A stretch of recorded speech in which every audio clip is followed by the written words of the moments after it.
Good morning. Is it too cheap to be true? Supermarkets' loyalty schemes are not the bargains they appear to be, according to one consumer rights group. Now, throughout the cost of living crisis, shoppers have been on the lookout for deals, discounts to try and counter the rapid rise in food prices. So think loyalty card schemes. OK, you get discounts, but are they really worth it? New research suggests that those special prices that you seem to get if you have a loyalty card might not be quite what they seem. Hannah, you're going to explain this because as someone who has lots of loyalty cards, you think, OK, great, I've got that.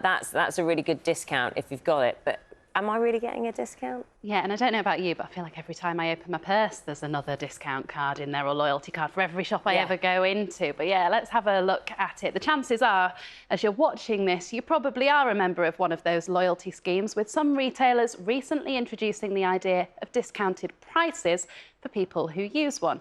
But at the consumer group Which, they've been looking at whether those special prices are really worth it.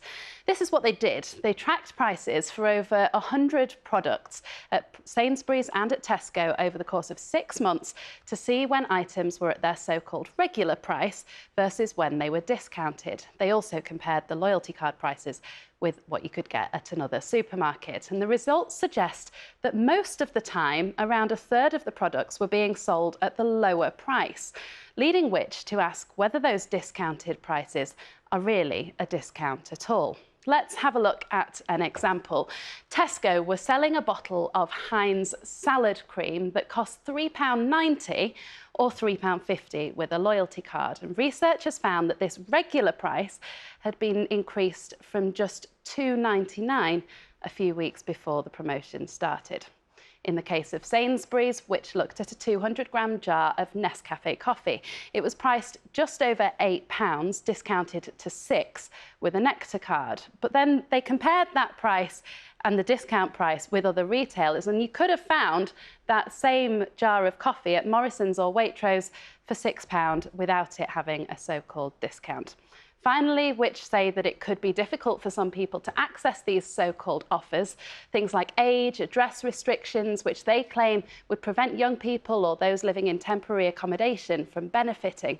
And the requirement sometimes to use an app could also make things difficult for people who are less comfortable with technology.